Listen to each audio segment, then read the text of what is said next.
first 3 launches failed. I guess I'll have to start a company because I can't get a job anywhere. I don't ever give up. One of the most difficult choices I ever faced in life. Then just work like hell. I didn't think it would be easy. Elon Musk के बारे में तो आपने सुना ही होगा, जो आज दुनिया के सबसे अमीर इंसानों में से एक में आते हैं। The new richest person. Elon Musk. Elon Musk. Elon Musk. उन्होंने इस सक्सेस को कैसे हासिल किया, उन्होंने कौन सी ऐसी टेक्निक्स, कौन सी ऐसी स्ट्रेटजी को फॉलो किया और कौन से ऐसे ह्यूमन लॉज को अपने अंदर अडॉप्ट किया जिसकी वजह से वे इतनी सक्सेस रिचनेस को हासिल कर पाए और इतने बड़े स्टारडम को एस्टेब्लिश कर पाए। Welcome early birds to this video. आज इलॉन मस्क से रिलेटेड हम 3 क्वेश्चंस को फाइंड आउट करेंगे। Number 1, what is the family background and born place. Number 2, how he become money making machine and establish his empire. Number 3, what are the characters which he adopted in his behavior to become this level of rich and a billionaire. Number 1, what is the family background and born place. Elon Musk का जन्म 28 जून 1971 में Pretoria, south Africa में हुआ था। वे एक well educated family से belong करते हैं। उनके फादर इलोन मस्क एक प्रॉपर्टी डेवलपर, एक पायलट और एक इलेक्ट्रोमैग्नेटिक इंजीनियर हैं। उनकी मदर माई मस्क एक कैनेडियन साउथ अफ्रीकन डाइटिशियन और एक मॉडल हैं। उनके 2 सिबलिंग्स हैं, एक किम्बल मस्क एक एंटरप्रेन्योर और रेस्टोरेंट चलाते हैं और उनके दूसरे सिबलिंग टोस्का मस्क एक फिल्म मेकर और एक प्रोड्यूसर हैं। मस्क ने अपने अर्ली ईयर साउथ अफ्रीका में ही स्पेंड किए। एट द एज ऑफ 70 उन्होंने क्वींस यूनिवर्सिटी में एडमिशन लिया और उसके बाद यूएस में पेनिसिल्वेनिया नाम की यूनिवर्सिटी में अपना ट्रांसफ़र करवा लिया। Number 2, how he become money making machine and establish his empire. Elon Musk ने ऐसी बहुत सी स्ट्रेटजीज, इनोवेशंस और टेक्निक्स का यूज़ किया जिसकी वजह से वे इतनी बड़े स्टारडम को हासिल कर पाए। तो एक एक करके जानते हैं कि उन्होंने ऐसे कौन से टेक्निक्स, स्ट्रेटजीज को फॉलो किया जिसकी वजह से वे इतनी बड़ी सक्सेस को हासिल कर पाए। Number 1, early tech success and capital building. Elon Musk का इंटरेस्ट काफ़ी ज़्यादा था टैक्स में, टेक्नोलॉजी में। इसकी वजह से 12 साल की एज में ही उन्होंने एक कंप्यूटर गेम बनाया जिसका नाम था ब्लास्टर, जो एक ऐसा गेम था जिसमें एक स्पेसशिप होती है और वो ऐसे एलियंस को आते हैं तो उनको शूट करती है। मस्क ने बाद में ये गेम $500 में एक कंपनी को बेच दिया। साल 1996 से 1999 में उन्होंने एक ऑनलाइन सिटी गाइड का अपना फर्स्ट स्टार्टअप स्टार्ट किया जो उन्होंने एक कंपनी को $307 मिलियन में बेच दिया।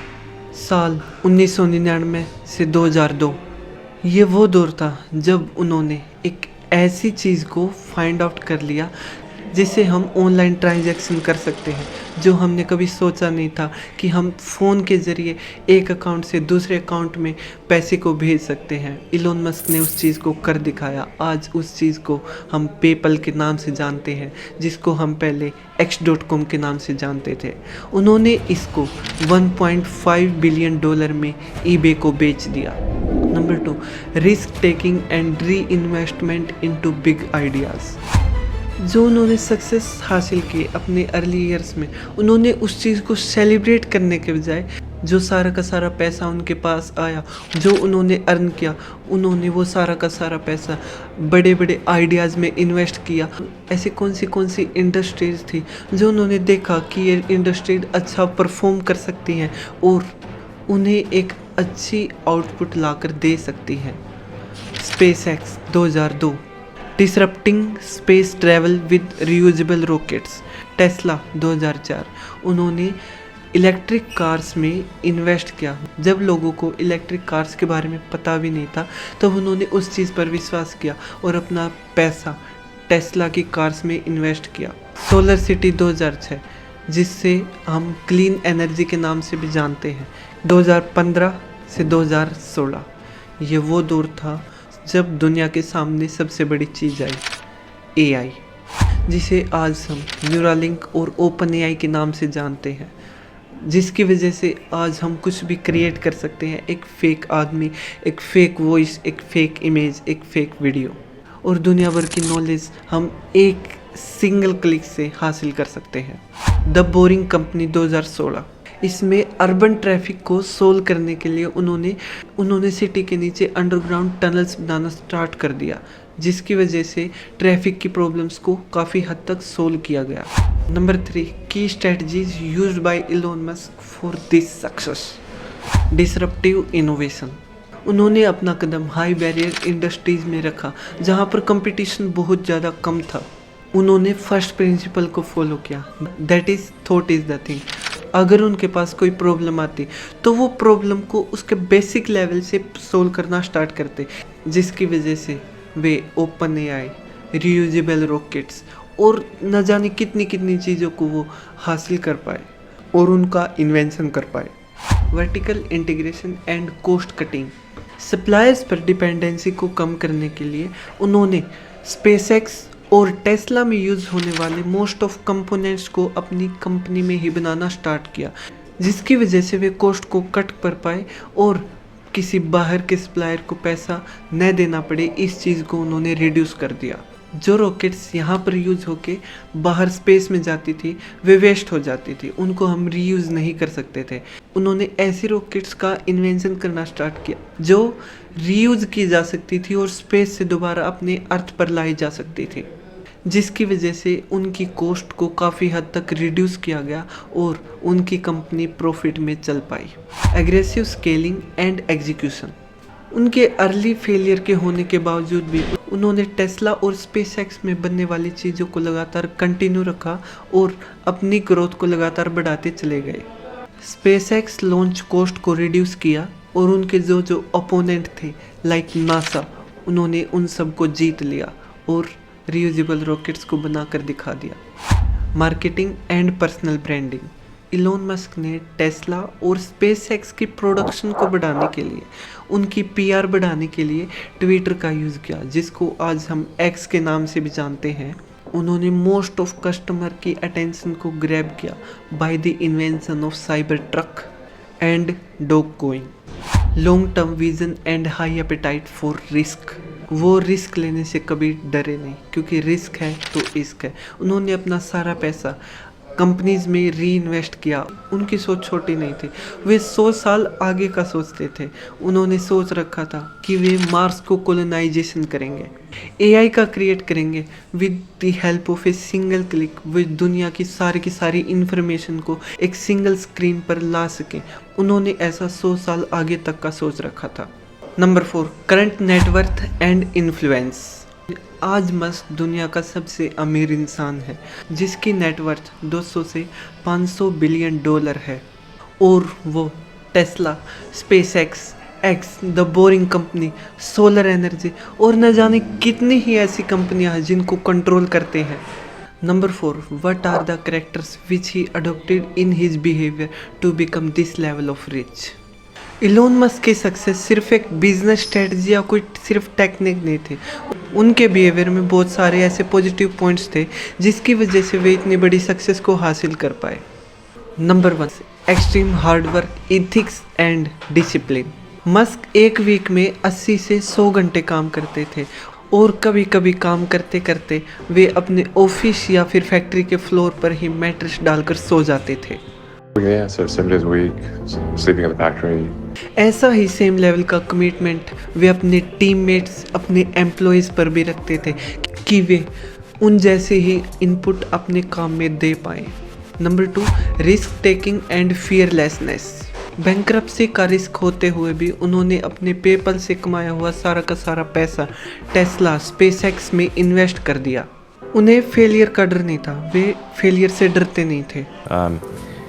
Anything which is significantly innovative is going to come with a significant risk of failure. उनका विजन क्लियर था। उन्होंने ऐसी कंपनीज में इन्वेस्ट करना स्टार्ट किया जो 100 साल आगे बहुत अच्छा परफॉर्म करने वाली थी, like rockets, AI, tunnels. Number 3, first principle, that is thinking. अगर वे किसी भी प्रॉब्लम को फेस करते थे, वे उस प्रॉब्लम को सोल्व करना उसके फंडामेंटल से स्टार्ट और उसको लगातार सोल्व करते जाते हैं। Let's boil something down to the most fundamental principles, the things that we are most confident are true at a foundational level.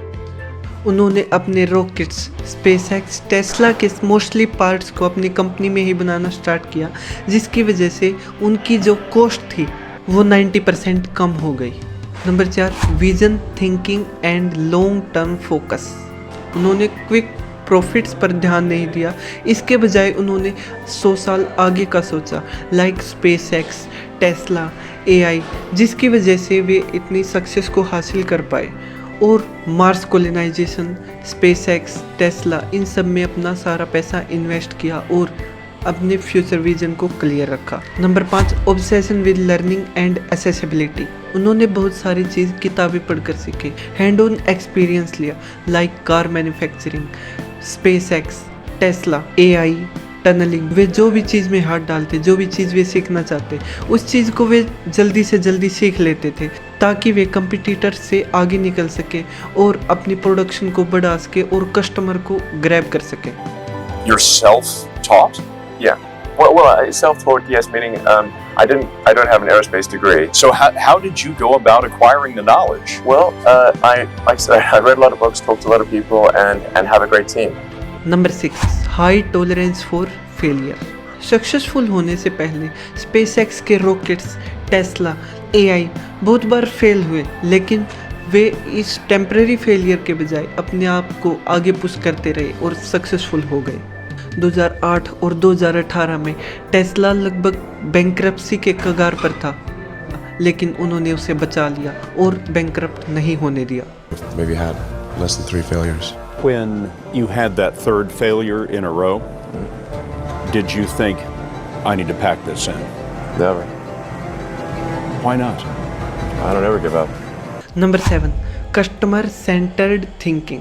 उनकी कार्स टेस्ला इसलिए सक्सेसफुल हो पाई क्योंकि वे कस्टमर्स के कंफर्ट पर ध्यान देते थे कि उनके कस्टमर्स को चाहिए क्या है। उनमें सॉफ्टवेयर, कंफर्ट, सीट और अलग अलग टेक्नोलॉजी जो उनको ज़रूरत होती है, इसकी वजह से उनकी कार्स इतनी सक्सेसफुल हो पाई और उनकी प्रोडक्ट मार्केटिंग इतनी ज़्यादा बढ़ पाई। Spend less time on finance, spend less time in conference rooms, less time on PowerPoint, and more time just trying to make your product as amazing as possible. Number 8, hand on leadership and micro management. Musk personally अपनी factory, अपनी company में visit करते थे और अपने products को review करते थे, उनकी क्वालिटीज़ को रिव्यू करते थे कि वे बन कैसे रही है। अगर कोई एम्प्लॉय अंडर परफॉर्म करता है या उसकी एक्सपेक्टेशन के हिसाब से वो वर्क नहीं कर पाता, तो वो उनको तभी के तभी फायर कर देते। Number 9, resilience and mental toughness. उन्होंने bankruptcy, media attack, lawsuits, personal crisis को फेस किया, लेकिन वे इन सब चीज़ों से निकल पाए क्योंकि वे मेंटली इतने स्ट्रॉन्ग थे कि वे उन चीज़ों को बेसिक से समझते और लेवल वाइज उन चीज़ों से निकल जाते। But he never quit. Elon Musk की सक्सेस सिर्फ एक बिजनेस और स्ट्रेटजी नहीं थी, ना कोई टेक्निक थे, उनका ये सारा का सारा एक कम्बिनेशन था जो उनके कैरेक्टर्स, उनके बिहेवियर, उनकी स्ट्रेटजी से आया, जो उनके बिहेवियर की अलग अलग चीज़ों ने टेक पार्ट किया और उनको सक्सेस बनाने में रोल प्ले किया। अगर आप भी ऐसे ही बिहेवियर को अपने आप में अडॉप्ट कर सकते हैं, आप जो बचपन से बनना चाहते हैं, आपका कुछ सपना है, इन सब कैरेक्टर्स को फॉलो करके आप उस चीज़ को हासिल कर सकते हैं। सो नेक्स्ट टाइम मिलते हैं एक ऐसे ही सक्सेसफुल इंसान की स्टोरी के साथ। तब तक के लिए सायोनारा।